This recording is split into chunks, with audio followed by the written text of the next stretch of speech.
মুখ্যমন্ত্রীর বক্তব্য অনুযায়ী আগামী এসএসসি বা এসএলএসটি এক্সাম যেটা হতে চলেছে সেটা ইউপিএসসি মডেলে এক্সাম হবে এবং এই পরীক্ষায় স্বচ্ছতা বজায় রাখার জন্য স্কুল সার্ভিস কমিশনের চেয়ারম্যান হিসেবে একজন আইএএস অফিসারকে নিয়োগ করা হয়েছে, যাতে কোনো রকম কোনো রাজনৈতিক সংস্পর্শ যাতে সেক্ষেত্রে না থাকে। তো এখন প্রচুর স্টুডেন্টের মধ্যে এই খবরটা আসার পর থেকে একটাই প্রশ্ন মাথায় ঘুরছে যে এই মুহূর্তে যদি ইউপিএসসি মডেলে পরীক্ষাটা হয় তাহলে ইউপিএসসির মতো কি প্রিলিমিনারি, মেন্স এবং ইন্টারভিউ এই তিনটের হাপে পরীক্ষা হবে, নাকি যেরকমভাবে পূর্বে পরীক্ষা হতো সেইভাবেই হবে? যদি প্রিলিমিনারি পরীক্ষা অ্যাড হয় তাহলে সেখানে কি কি সাবজেক্ট অ্যাড হতে পারে, বা নেগেটিভ মার্কিং কি প্রিলিমিনারি বা মেন্স এক্সামে যুক্ত হবে? এই পুরো বিষয়টা নিয়ে যাদের মধ্যে কনফিউশন রয়েছে, আজকের এই ভিডিওটা তাদের জন্য।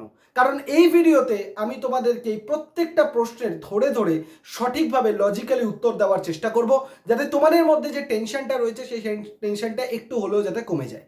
তো স্কিপ না করে পুরো ভিডিওটা শেষ পর্যন্ত দেখার জন্য অনুরোধ করব, কারণ এই ভিডিওর যে ইনফরমেশনগুলো পাবে সেই ইনফরমেশনগুলো তোমাকে মোটিভেট করতে ভীষণভাবে হেল্প করবে এবং বাস্তবসম্মত কথা তোমাকে বলবো, একটা মন গড়া কথা তোমাকে বলবো না। তো সবাইকে ওয়েলকাম জানাই আমার ইউটিউব চ্যানেল সৌভিক পাল ইউটিউব চ্যানেলে। আমি হলাম তোমাদের সৌভিক স্যার।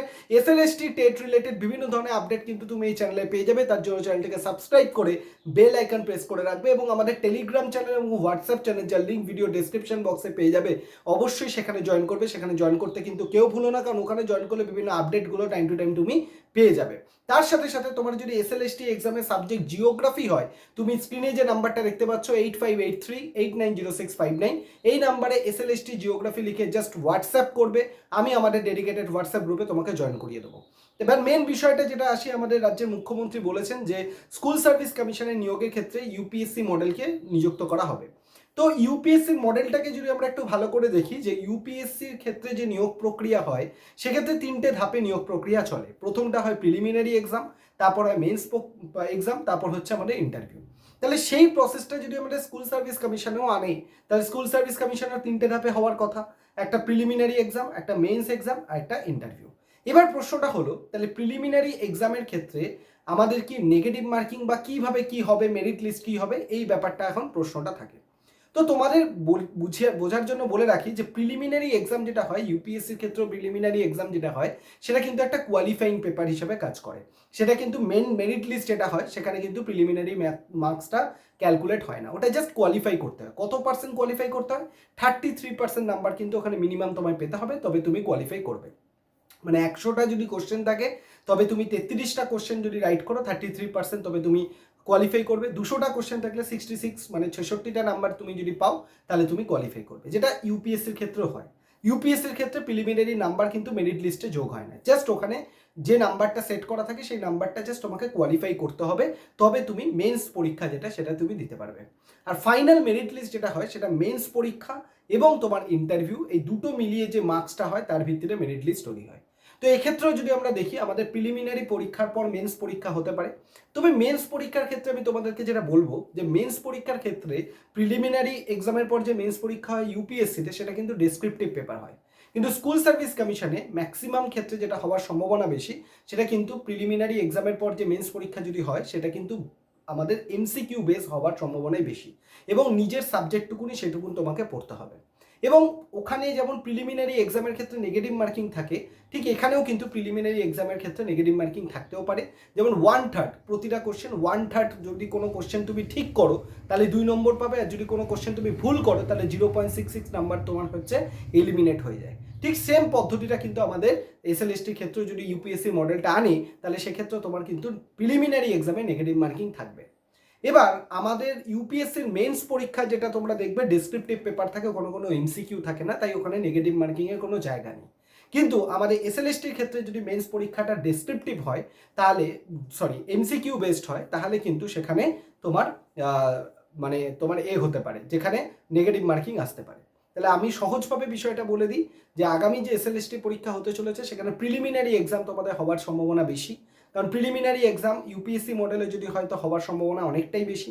প্রিলিমিনারি এক্সাম যদি হয় সেখানে তোমাকে মিনিমাম 100টা কোশ্চেন এলে 33% নাম্বার তোমাকে পেতে হবে জাস্ট ফর কোয়ালিফাইং। এই নাম্বারটা তোমার কোনো রকম ক্যালকুলেট হবে না। 33 থেকে কেউ যদি 34%ও পায় সেও কোয়ালিফাই করবে, কেউ 50% পেলে সেও কোয়ালিফাই করবে। জাস্ট কোয়ালিফাইয়ের জন্য এই পেপারটা হবে। এবং এই পেপারে তোমার কিন্তু নেগেটিভ মার্কিং থাকবে, 1/3 নাম্বার কিন্তু ক্রস বা কেটে তোমার যাবে, ঠিক আছে।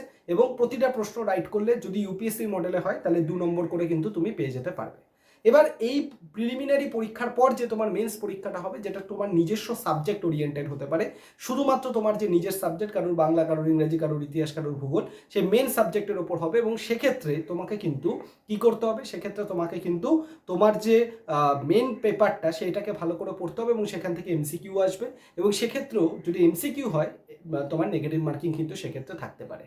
এবং ফাইনালি মেইন পরীক্ষার পর যে ইন্টারভিউ হবে সেখানে কিন্তু তোমার 10 নম্বরের জন্য ইন্টারভিউ হবে, যেখানে তোমার ডেমনস্ট্রেশন, তোমার লিডারশিপ ক্যাপাবিলিটি কত রয়েছে, তোমার কমিউনিকেশন স্কিল কতটা রয়েছে সেগুলোকে দেখা হবে।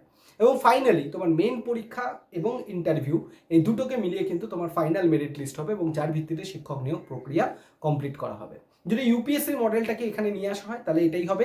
অনেকে এবার বলবে স্যার আপনি কি করে জানলেন, কারণ ইউপিএসসির মডেলটাকে যদি আমরা অ্যানালিসিস করি, ইউপিএসসির মডেল ঠিক এইভাবেই কাজ করে। সেই মডেলটাকে আমরা যদি এখানে এসএলএসটির ক্ষেত্রে ফিট করাই তাহলে ঠিক এইভাবেই এসএলএসটি এক্সামটাও কিন্তু আগামীতে হওয়ার সম্ভাবনা বেশি। এবার প্রশ্ন অনেকের রয়েছে যে আমাদের যে প্রিলিমিনারি পরীক্ষা হবে সেখানে কি কি থাকতে পারে।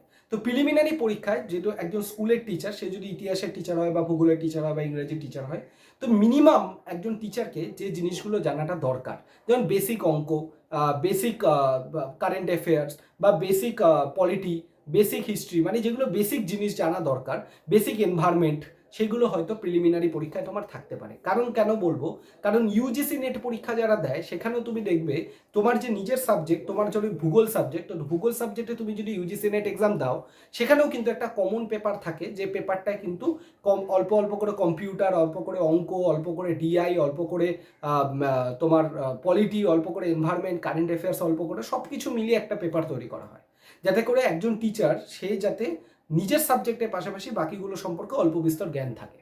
আমার মনে হয় যে যদি প্রিলিমিনারি এক্সাম হয় সেক্ষেত্রে কিন্তু তোমার এরকম কিছু পেপার আসতে পারে যেগুলোতে তোমার কি হবে, অল্প করে কিছু ম্যাথস, অল্প করে কিছু রিজনিং, অল্প করে কিছু কম্পিউটার নলেজ, অল্প করে কিছু এনভায়রনমেন্ট, অল্প করে কিছু পলিটি, অল্প করে কিছু কারেন্ট অ্যাফেয়ার্স, এইগুলো মিলিয়ে হয়তো একটা পেপার হবে, যে পেপারটা তোমাকে একজন টিচারের নিজের সাবজেক্টের পাশেও আনুষঙ্গিক বিষয়গুলো সম্পর্কে যেটা একটা আইডিয়া তৈরি করতে পারে, সেই বিষয়ে কিন্তু এই প্রিলিমিনারি টেস্ট এক্সামটা তোমাদের হতে পারে। এবং এরপর যে মেন্স পরীক্ষা সেটা শুধুমাত্র তোমার নিজের সাবজেক্টের উপর বেস করা হবে, তোমার যে সাবজেক্টই হোক না কেন সেইটাকে ডেপথে পড়তে হবে এবং তার উপর বেস করে এমসিকিউ পরীক্ষা হবে এবং ফাইনালি সেটা কোয়ালিফাই করার পর তোমার কিন্তু ইন্টারভিউ হবে। এবার প্রশ্নটা হচ্ছে অনেকের মধ্যেই, আশা করি তোমরা এই অবধি বুঝলে যে পরীক্ষার প্যাটার্নটা ঠিক কিভাবে হতে পারে। এখন অনেকের মধ্যে প্রশ্ন হচ্ছে যে প্রিলিমিনারি টেস্টের জন্য এখন থেকে কি করে প্রিপেয়ার করব। দেখো, পরিষ্কার কথা তোমাদেরকে বলি, আমি আগেও বলেছি এখনও বলবো, কেউ তোমাদেরকে এটা বলে দিতে পারবে না যে প্রিলিমিনারি টেস্টের সিলেবাস কি থাকবে বা হবে কি না, এই সম্পর্কে গ্যারেন্টি কেউ দিতে পারবে না। আমি কেন, কেউ দিতে পারবে না। যারাই তোমাকে বলছে তারা কোনো অনুমানের ওপর বেস করেই বলছে। তাহলে যে জিনিসটা অনুমানের ওপর বেস করে বলা হচ্ছে, কেউ এখনো অফিসিয়ালি জানি না, সেইটার ওপর মাথা না ঘামিয়ে তোমার যে মেন সাবজেক্ট সেটাকে তুমি সোশ্যাল মিডিয়ায় আজের ভিডিও, কালোর ভিডিও, পরশু তার ভিডিও, এই নোটিফিকেশনের ওপর বেস করে খালি ভিডিও দেখতে চলে যাচ্ছি, এইটাকে করা বন্ধ করে তোমার বেস্ট কাজ আগে হওয়া উচিত যে নিজের যে সাবজেক্টটা সেটাকে এখন থেকে রেডি করতে শুরু করে দাও।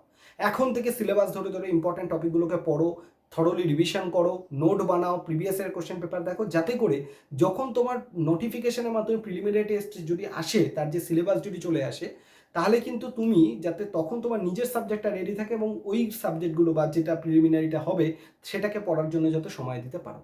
তাই তোমাদেরকে আমি বারবার বলবো এইটুকুন কথা যে এখন এই যে গোল্ডেন মোমেন্ট, সেটা সোশ্যাল মিডিয়া ঘেঁটে এই করতে সেই করতে গিয়ে সময় নষ্ট না করে তোমরা কিন্তু এখন থেকে পড়াশোনায় মন দাও। কারণ তোমরা দেখলে যে এসএসসির ক্ষেত্রেও চেয়ারম্যান যিনি আইএএস অফিসারকে নিয়োগ করা হয়েছে, এবার থেকে পুরোপুরি মেরিটের ভিত্তিতে এবং স্বচ্ছভাবে নিয়োগ হবে বলেই আশা করা যাচ্ছে। তাই কোনো রকমভাবে এই সুযোগ মিস করা যাবে না। আমি তোমাদের জন্য বেস্ট গাইডেন্স দিলাম, যেটা হচ্ছে এই মুহূর্তে নিজের সাবজেক্টকে বেস্ট টু বেস্ট জায়গায় পৌঁছে নাও এবং তারপর তোমার কি হচ্ছে, যদি প্রিলিমিনারি এক্সামে যখন নোটিফিকেশান আসবে তখন ভর্তি হবে বা তখন তোমার যা প্রিপারেশন করা সেই সম্পর্কে আমি তোমাদের ভিডিও করে দেবো। কিন্তু এখন থেকে কেউ যদি প্রিলিমিনারি টেস্টের ব্যাচ বিক্রি করার চেষ্টা করে, তোমরা সেই ব্যাচে গিয়ে অ্যাডমিশন নেবে, সেটা কিন্তু কেউ করো না।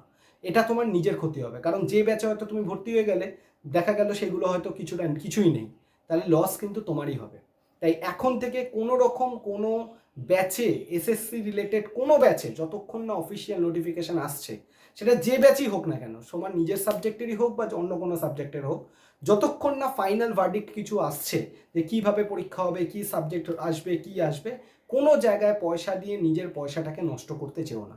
এটুকুন আমি তোমাকে হাত জোর করে রিকোয়েস্ট করবো। এরকম বাজারে প্রচুর জায়গা তুমি পেয়ে যাবে যেখানে তোমাকে এখন থেকেই বলবে ব্যাচ নাও, ব্যাচ নাও, ব্যাচ নাও করে তোমার পয়সাটাকে নষ্ট করার চেষ্টা করবে।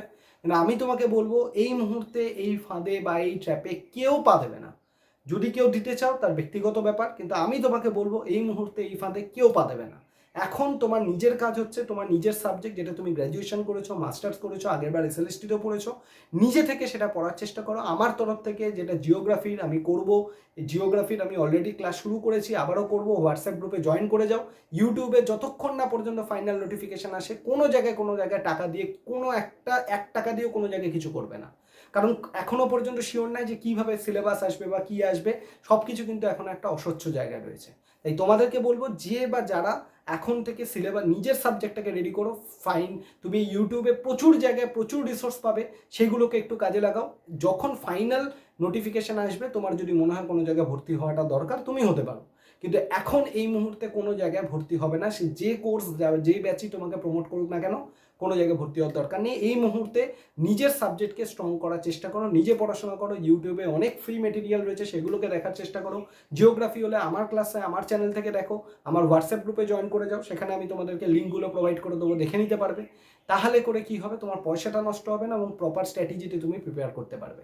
তাই তোমাদেরকে বারবার বলবো, এই ভুল ট্র্যাপগুলো এখন কেউ পা দেবে না। আর যদি তোমাদের কোনো কিছু জানার থাকে, কোনো মন্তব্য থাকে, ভিডিওর কমেন্ট সেকশনে লিখবে, আমি তার উত্তর দিয়ে দেবো। এবং এই ভিডিওটা শেয়ার করে দেবে সমস্ত বন্ধুবান্ধবদের সাথে যারা কিনা এই বিষয়টা নিয়ে টেনশনে রয়েছে। আমি ছোটোভাবে পুরো বিষয়টা সামারি করে তোমাদেরকে বলে দিলাম, যাতে করে তোমাদের মধ্যে বিন্দুমাত্র কনফিউশন না থাকে। ভিডিওটা ভালো লাগলে একটা লাইক করে দিও, কারণ এই লাইকটাই আমাদের মোটিভেশন হিসেবে কাজ করে, এবং একটা কমেন্ট করে দিও যদি তোমার ভালো লেগে থাকে।